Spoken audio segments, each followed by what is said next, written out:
Magandang araw mga kakutsero. Ito na naman po ang inyong lingkod na si Jigs na nagbabalik na magbibigay sa inyo ng konting guide ngayong araw ng Biyernes, Hunyo 20. Kokonti na naman ang lineup natin dito tulad na sinabi ko nakaraan. Baka naghahanda sa malaking karera sa araw ng Maynila. Ang karera po natin ay magsisimula ng alas 5 ng hapon. May 6 na karera lang po tayo. Uulitin ko po, itong aking giya ay sariling review and analysis ko lamang at walang halong information.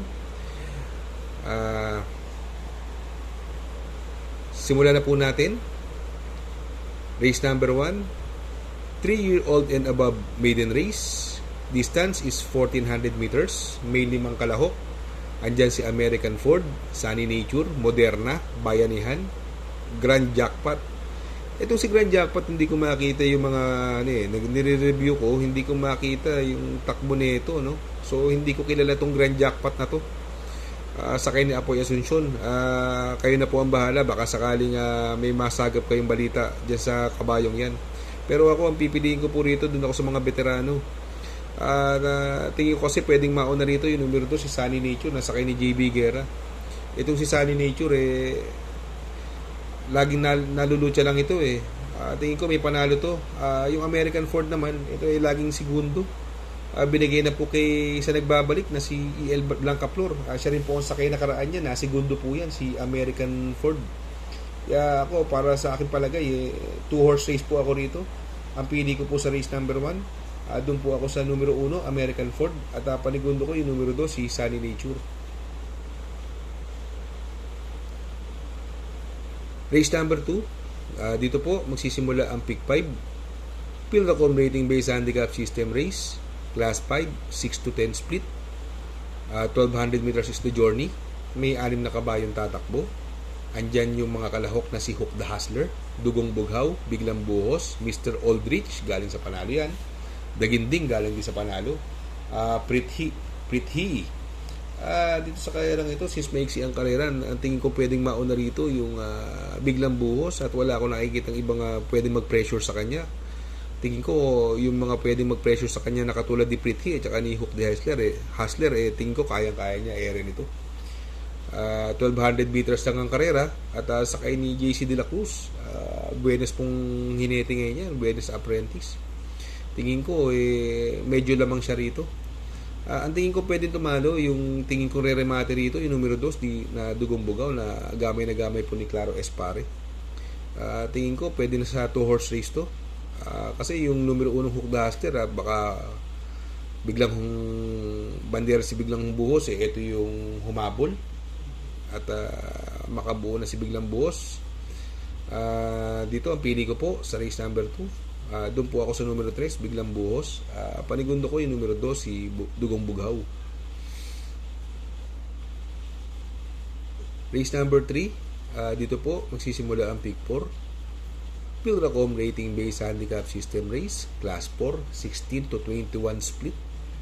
1,200 meters is the journey. May 6 na kabayong tatakbo. Andyan yung galing sa panalong Valued Friendship.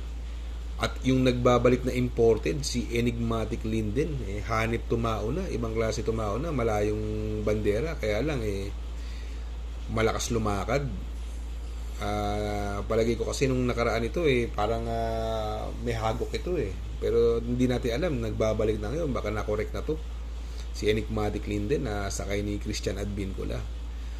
Yung numero 3, Flywheel, Luke Skywalker, ang baba sa laban po, nasakay pa rin ni Mark Alvarez. Tingin ko ito yung horse to beat dito. Ito malalyamado dyan, Make a Difference at Masayang Tunay.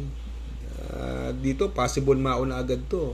Tulad na sinabi ko, Enigmatic Linden, unang lundag nito igtad ka agad to, siguro mga 3-4 na kabayo agad over Luke Skywalker. Susundan lang to ni Alvarez. Kung sakaling na-correct na to si Enigmatic Linden, pwedeng makachamba tong dehado rito. Pero kung hindi, patok si Luke Skywalker. Kaya dito sa race number 3, ang pili ko po rito yung numero 4, Luke Skywalker. At panigundo ko po yung numero 2, si Enigmatic Linden. Race number 4, Pilracom Rating Based Handicap System Race, Class 5, 6 to 10 split. Distance is 1200 meters. May 6 na kabayong tatakbo but 5 in numbers. May coupled entry po tayo. Andyan po yung numero 2 na si Primero Soldado, coupled with Angel's Crown. Mga makakalaban niya sila Douglas Fear, Rise Up, Tenacity, Dynamic Dyna, and Victorious Passion. Si Tenacity, sinubukan na nung karera to. Tingin ko siya mauuna rito. Sakay na ngayon nagbabalik na si Christian Garganta. Nagpanalo po nakaraan yan, Malibu Bell. Baka madaan sa Buenas. Tenacity, natodometer lang nung karera to eh. Mukhang tingin ko nanibago tong Tenacity, pero tingin ko siya ang nakakalamang dito sa karerang ito. Ang pwedeng umabol sa kanya yung numero 2, si Primero Soldado, na sakay ni Claro Espare. Pare, kung sakaling magkaroon ng habulan sa unahan, pwedeng rumimati po yung numero 1 Douglas Fear at yung numero 6 na Victorious Passion. Magandang dehado po yan, sakay ni JC De La Cruz. At magdadala po siya ng pinakamagaang na timbang na 51.5 kilo. Dito, dun ako sa numero 4, Tenacity. Ang panigundo ko dito, yung numero 6, si Victorious Passion. Race number 5, penultimate race, Pilracom Rating Based Handicap System Race, Class 5, 11 to 15 split. 1200 meters is the distance. May 7 kabayong tatakbo, but 6 in numbers. May coupled entry, yung numero 2, si Hang Luz, coupled with Barayong. Yung ibang mga kalahok, si Iceman, BG, Lin's Pride, Sunshine June. Work from home. Ito, ang baba na sa laban ng work from home, sakay ni Ison Bautista. Kaya lang, palagay ko sa sarili kong opinion, mukhang wala pa ito eh.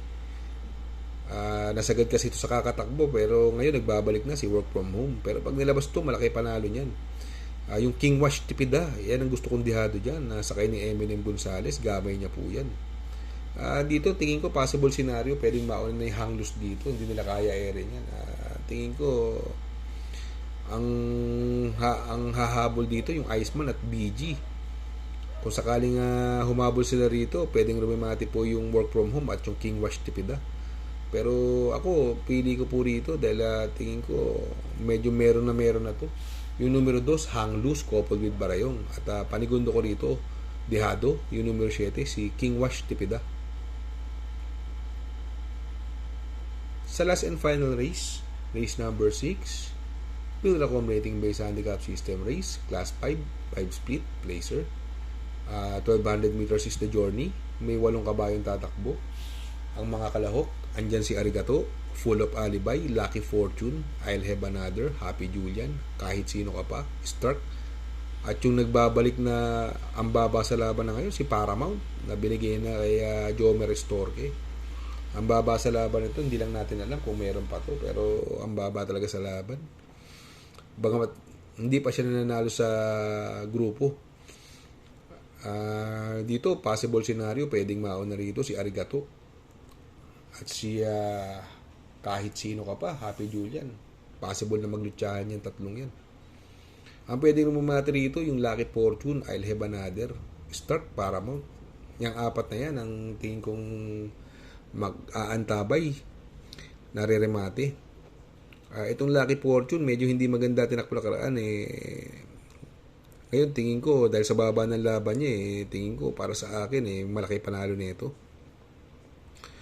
Yung I'll Have Another, sakay ni JC De La Cruz, may panalo din po yan. Si Stark po, ito, ang baba sa laban, yan po, tingin ko nga, pwedeng malakas na re-remate dyan, at yung Paramount na rin. Siguro, kung paratingan, pwede kayo mag-apat, pwede nyo kunin yung 4 na yan, pero ako, mamimili ako, 3 lang po ako dito. Doon po ako sa numero 3, Lucky Fortune. Panigundo ko yung numero 7, Stark. At isasama kong pandiado yung numero 8, Paramount.